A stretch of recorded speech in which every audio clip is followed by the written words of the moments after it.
and welcome to a new series of Mock the Week. I'm Dara Breen, and joining me this week are Andy Parsons, Frank Skinner and Russell Howard, Frankie Boyle, Hugh Dennis and Gina Yashere.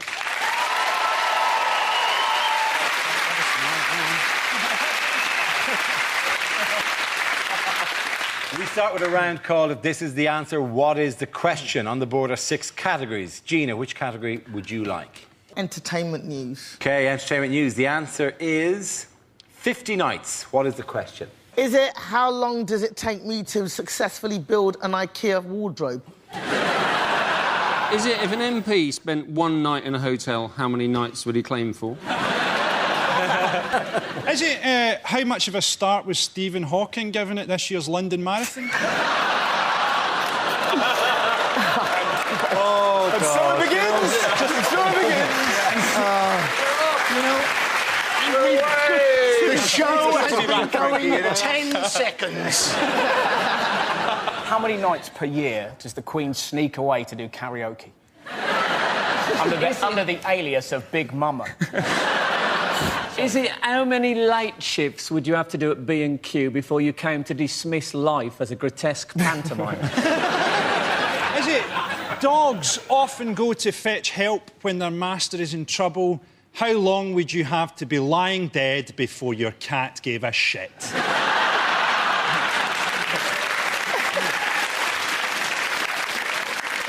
How long has Jackie Smith's husband been sleeping in the conservatory?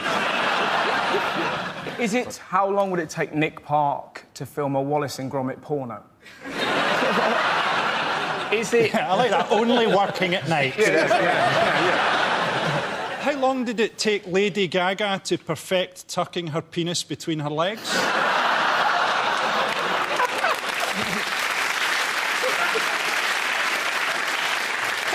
Is it which themed disco evenings have the most restrictive age policy? 50 nights. No? Is it? Is it how long before we get the right answer to this one? I think I've got the right answer. No, don't do that. I haven't done a funny one yet. Stick around, right? Is it generally speaking what separates 51 days? You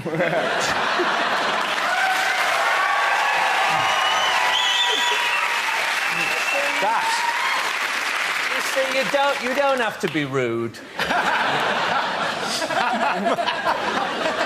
Is it the number of nights that Michael Jackson was going to play the O2 Arena? It is, of course. Absolutely. Thank you very much, Danny.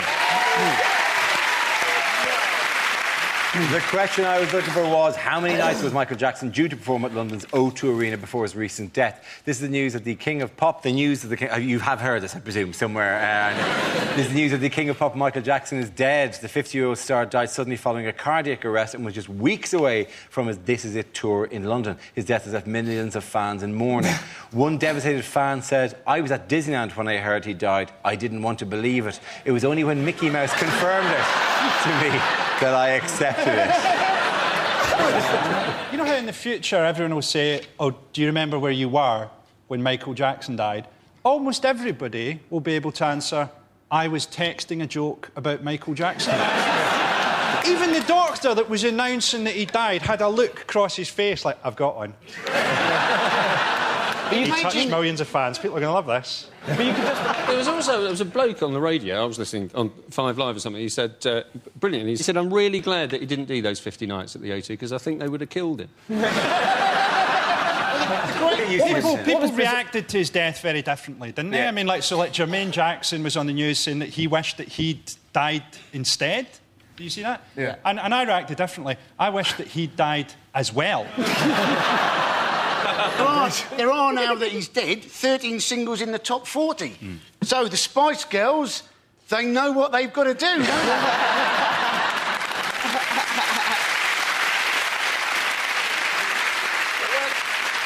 When they found him, they said that he was face down on the floor next to the bed, and they didn't call an ambulance for 50 minutes because they just thought he was looking for the other glove. It can't have been easy, though, for them to actually work out he was ill, can it? Because let's face it, he's been looking pale for 20 years. Yeah, but come on. I genuinely think the symptoms of a massive cardiac arrest are more than you're looking a bit pale there. You seem to forget. We're forgetting, though, that the guy was a genius. Like, he wrote some of the best records of our generation. Thriller is still the best-selling album I think you'll of all find time. Glenn Miller wrote some of the best records of my generation. Okay, of my generation. But no, the guy was a back. genius. I mean, what black man can produce 3 white kids? It's amazing. Frankie's got a better chance of being their dad than Michael. You're right, though, Gene. If that is the case, they're in real trouble. Yeah. A choice between Michael and Frankie. Sorry, kids, a bit of a change of location for you. You're going to live with Uncle Frankie now.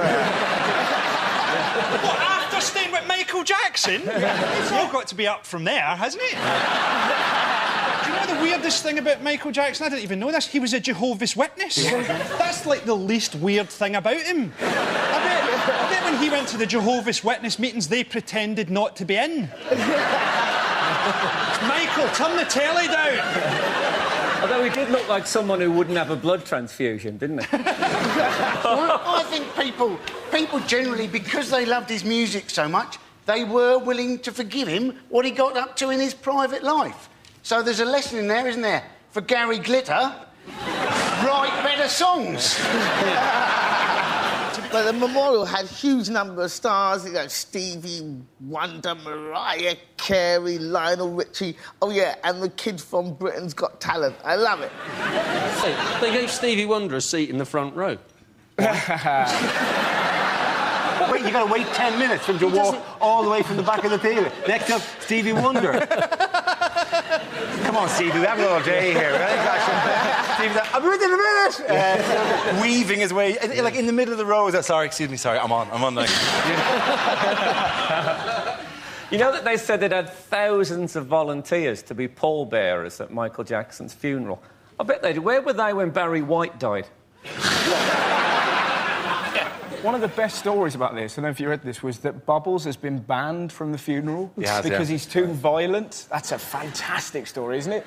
But surely Michael Jackson's dad's going, who beat him up for 20 years, and yet a monkey who likes to throw his poo around a bit much. But they didn't even tell him because they didn't want to upset him. He's a monkey! As if he sat there going, no. You see, I thought... banana, num. When did we start telling pets? Somebody must have made the decision, like, Michael's dead, somebody better tell the tigers. Do you reckon they'll do that with David Blunkett? If he pegs it, someone better tell his dog. He's gone, David. No! I think the dog will sense the dead weight on the lead. Yeah.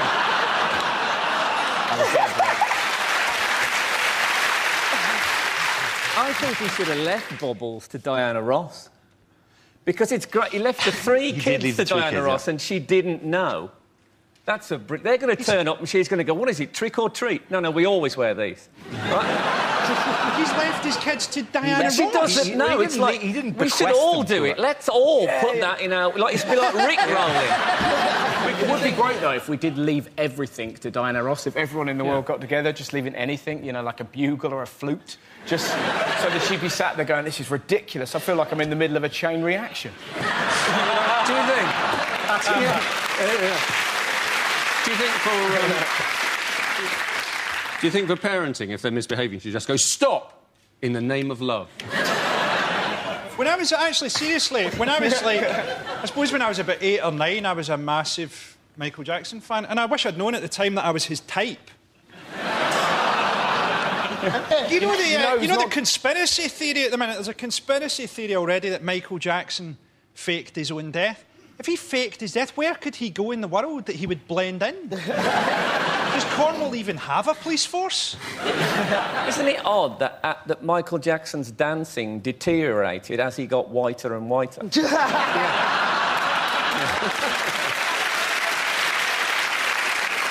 the end of that round, ladies and gentlemen, the points go to Russell, Frank and Andy! Now we play a round called Don't Stop Till You Get a Laugh. This game involves Frank, Andy, Frankie and Russell, so if you could make your way to the performance area, please. This is where we test our performers' stand-up skills. We spin our news generator, it settles on a topic, and anyone can volunteer jokes about the chosen subject. The winners are the people I judge who produce the funniest stuff, OK? Here we go. Let's spin the wheel. First topic is parenting. Who wants to come in on that? Andy Parsons. Getting quick. You may have seen that there was a woman gave birth recently who was 72 years old. That's not right, is it? You don't want to be a kid struggling to walk to find out your mum's in exactly the same state. But in this country, it's been more, isn't it? The young people who've been giving birth. Alfie Patton, supposedly a dad at 13 years old. And then they were saying, oh, no, he's not the dad, some people. I don't know what's going to happen to Alfie now. Maybe he's going to have to join Fathers for Justice. Hey? He's probably got a superhero costume, hasn't he? How you doing, Andy? OK, let's spin the wheel again. Subject is history. Who wants to come in on that? Frank. Let's do it. Yes, history. I think it's important not to trust history. Don't take things for granted. I watched that film, The Elephant Man, recently, and it suddenly struck me after all these years that the Elephant Man doesn't actually look like an elephant. It doesn't. The Elephant Man doesn't look like an elephant. If anything, he looks like fresh ginger. Now, obviously, if you're putting up posters trying to sell a freak show, you can't say, coming soon, the Ginger Man. Or people are going to think, OK, they're not the best-looking people in the world, but I'm not paying to see one. Now, you can edit history now, right? They've brought it... Scientists have found out which part of the brain contains your bad memories, and they have developed a drug, you must have read about this, that can actually erase bad memories. It's what Ronnie Wood's 20-year-old girlfriend calls the morning after pill. Thank you very much, Frank.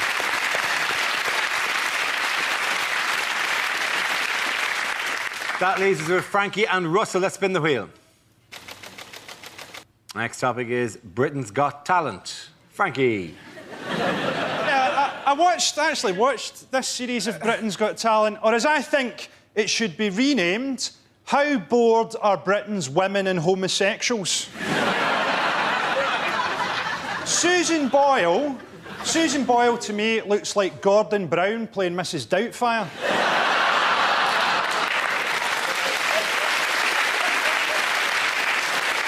She was on Oprah Winfrey in America, and they subtitled her. And people in West Lothian, where she's from, were absolutely horrified, as many of them can't read. She says that she's never been kissed, and on that evidence alone, Scotland's alcohol problems are not as bad as first thought.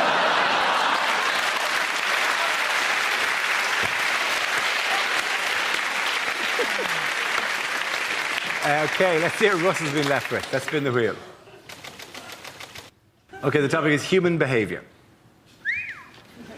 Some things you can't help doing. Do you find this? Like, if you get a cold can of Diet Coke, it's not enough for you to go, that is freezing. You have to find somebody you love and put it on their face. You can't... You don't do that with any other food. This soup's boiling in your eyes, but... For some reason, you become a fizzy torture. All right, Mum, Fanta, to the knee! We're all fairly peculiar. Sometimes you think weird thoughts. I was in Tesco the other day. I was offered a bag for life, and I found myself going, I can't commit to that. You know? I don't know what bags are going to be like in the future. I feel like a tool if I got a plastic one in 2024. People go, I've got a new bag. It packs itself and speaks Spanish. Piece of shit. What can you do? I can suffocate a child. That's all you're good for. He can speak Spanish. I can hurt your hands on long journeys. Well done, Russell. Points there go to Andy and Russell.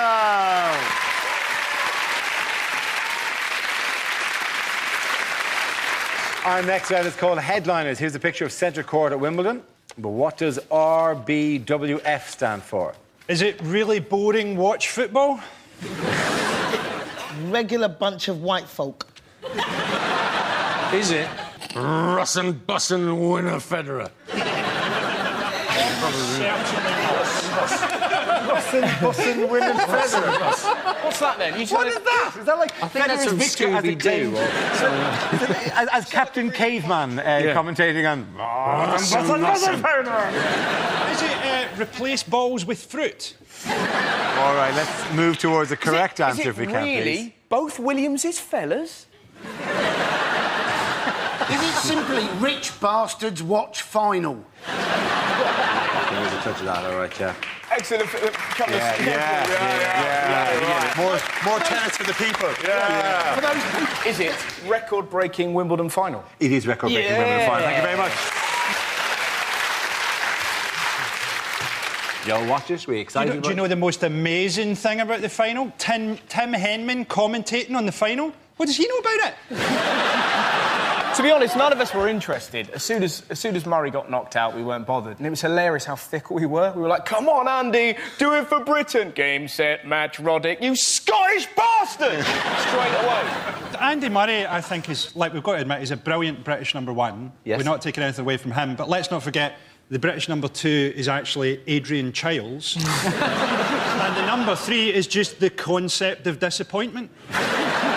For many years, there wasn't a British #1, it just started at 2. Did you see the other British guys that got knocked out in the first round? Some of those guys turned up with snooker cues. I mean, you're right, Frankie, because I, in fact, had 2 weeks at the David Lloyd Tennis Centre, and I'm now Britain's #6. It's not just Britain that's bad, though. What happened to the lesbians? They used to dominate Wimbledon. Where are they now? Yeah. Well, I really miss that smell of pipe smoke in the ladies' locker room. What I like about Andy Murray, right, is he's like beyond Scottish. He's like almost translucent. He's like a living porridge. Sometimes the sun would strike him in a certain way and he'd cast a rainbow against the scoreboards. No wonder people couldn't beat him. They couldn't see him. It must have been like playing Predator or something. If you watch Wimbledon, I loved it. It was really great because the cameramen this year were proper perverts. Yeah. Every time a point was played, they're like, right, let's have a look. She will do. Did you see? It was one clip where this girl with massive tatty bojangles was literally jumping up and down. Yeah, I saw that in slow motion, going. And McEnroe actually said, "God damn!" Yeah. It was literally the highlight. I have to. I watched. Not to be honest, Mike, I watched that in high def, and in 1080, that was phenomenal. They always cut to the beautiful wife or girlfriend in the box. They always do that. I wish. Now, looking back, I'd really tried at tennis and got to this level, and then I'd have gone out with the fattest pig I could have found and sat her up there until they said, oh, Skinner playing really well, and there's his, oh, my God. Looks like he's given her a few backhanders. We've been out to see Patty Bojangles, or what are they called? What's Tatty Bojangles? But the thing is, the best thing about... You don't use that during love play, I hope. I'm talking about my girlfriend. It sounds like an imaginary friend a child would have who behaves inappropriately. Oh dear, Mr. Tatty Bojangles is here again. I'll never be able to get to sleep tonight. Who spilled the milk on the floor? Tatty Bojangles. Anyways, the other great thing about the cameramen is some of the replays were outstanding because for some reason Wimbledon seemed to employ the oldest ladies they could to be line judges. So these poor women haven't got a chance of getting the way out of these 137 miles per hour serves. There was one old woman, you could literally see it just go whack and smack her in the face, and they replayed it. Just see this poor lady go... and all the... Get work, love. Well, I've got Spalding on my face, so no! I love the screaming, you know, the screaming and the grunting. Actually, the neighbours asked me to keep it down. In the final, they cut to a shot of Woody Allen and Soon G sitting in the crowd. And I was trying to read his lips, and it looked like he was saying, no, don't buy an ice cream. That just makes me look like a... Don't buy an ice cream. And will you stop calling me Dad? Everybody was interested in when the roof closed, and I thought, that's not the exciting bit. The exciting bit is when the roof opens and the umpire's chair goes back and Thunderbird 1 takes off. Well, that was the thing, wasn't it? They said the roof would stop moments like Cliff Richard singing because it was raining. You think, that's a lot of expense to go to stop Cliff Richard singing. You can get a gun in Brixton for 60 quid. Coming out. What I love about Wimbledon in general, it's the only sport that has its own fruit. You know, strawberries. Imagine doing that at Millwall. Lovely game. Guava? What is the grunting about? I'd like to see them doing it in, like, the snooker or something. Yeah.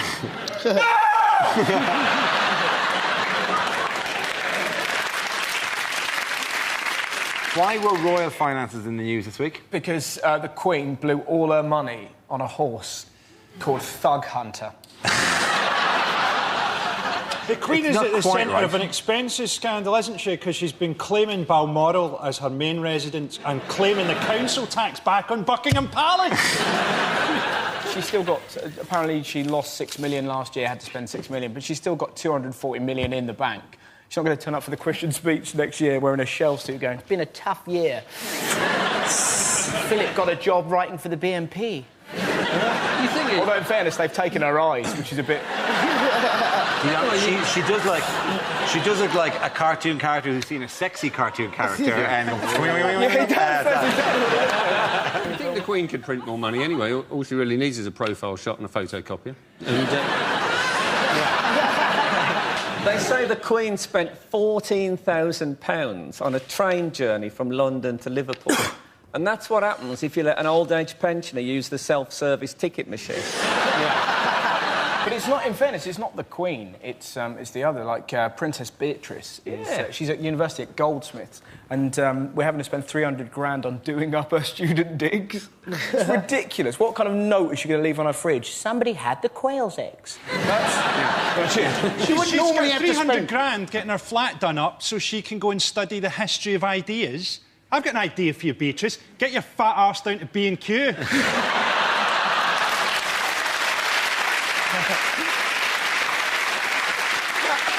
Well, the fact is, they're always getting on about whether the royal family is actually value for money. But at the end of the day, we do get a lot of tourists coming in. If you just go to Buckingham Palace on any day and you see the number of tourists gawking at it, I mean, I don't think you can still get the same numbers if they turfed out the royal family and turned it into a giant Lidl. Do we need a royal family to attract American tourists? Have you seen those people? You could attract them with a balloon on a stick.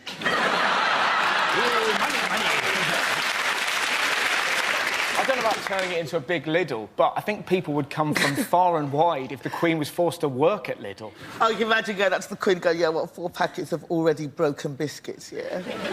They said Do people still actually buy already broken biscuits? Dara's hardly going to know the answer, is he? Let's be honest, the new slim Dara doesn't know anything about biscuits. Look at him. I didn't even recognise the word biscuit. He looks like a Russian bodyguard. No actual... Oh, you look great. I think we should have started the show with you just in front of the camera, just doing a gun show like that. You like that, nation? They call me Vladimir. He looks like a Russian bodyguard, doesn't he? I don't know if you realise the story behind this, but Dara's lost weight because he's been on the Irish version of I'm a Celebrity, which is set during the potato famine.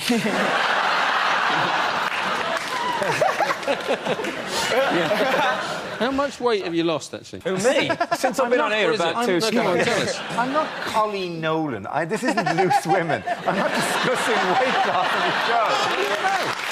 You know? At the end of that round, the points go to Frankie, Hugh and Gina. Now we come to our final quickfire round called Scenes We'd Like to See. This is for everyone, so if you can all make your way over to the performance area, please. I caught ideas for scenarios we'd love to see, and the performers come in with their suggestions. Right, here we go. The first subject is things you wouldn't hear from a weather forecaster. The Met Office have issued a weather warning. They've told the weather not to do that again, or there'll be trouble. Temperatures could rise to 31 degrees. Shit, I've left my baby in the car!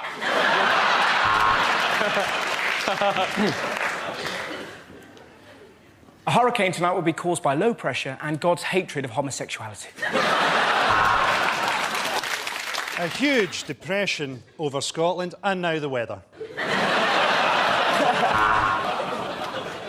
And finally, a warning to hay fever sufferers. Don't come sneezing near me or I'll rip your face off. So, here's the summary. Monday shite, Tuesday shite, Wednesday shite, Thursday bollocks.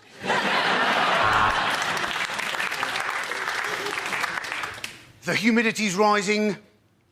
The barometer's going low. Tonight, for the first time, just about 10:30, it's going to start raining men.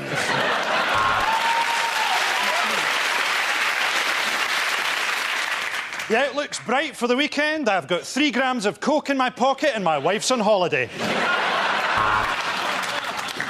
Well, let's go to Carol on the roof of Television Centre. She's not meant to be there. She's just a bit depressed. This part of the country is going to stay hot and wet for quite some time because that's where my girlfriend lives. Oh, yeah.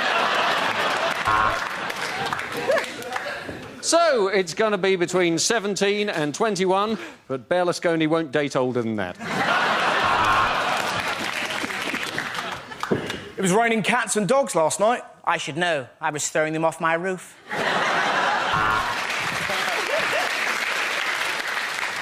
What are you watching me for? Look out the fucking window.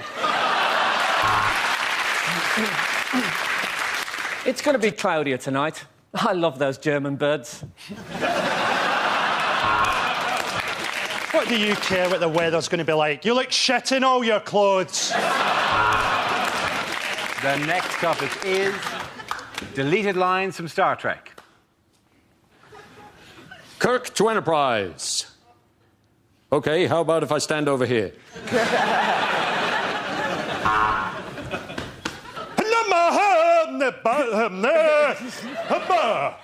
Scotty, that's the most convincing your accent has ever been. Captain, I can see an alien ship approaching. It's not showing up on the radar. It's a circular vessel, some sort of lettering and number... Oh, no, sorry, it's my tax disc.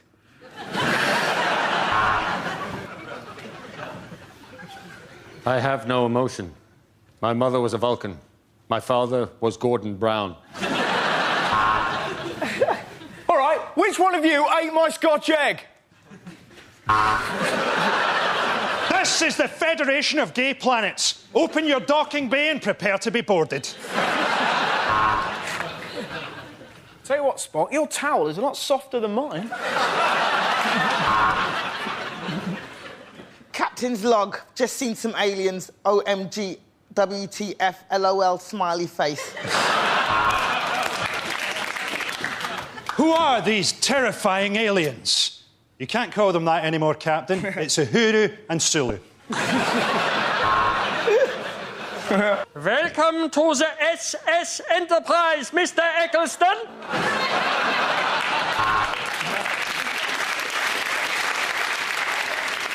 Now, which one of you put your red top in the washing with all the yellow ones? There's going to be some changes around here. They call me Captain Tatty Bojangles. What's wrong, Captain Picard? What's wrong? I'm a serious Shakespearean actor, and I'm talking to the ambassador of the fucking worm people! At the end of that round, the points go to Russell, Frank and Andy.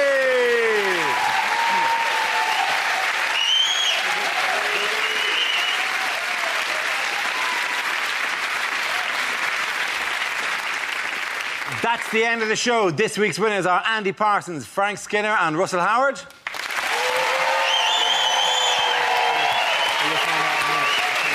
Commiserations to Frankie Boyd, Hugh Dennis and Jeannie Asheray. Thank you for watching. I'm Dara Breen. Good night.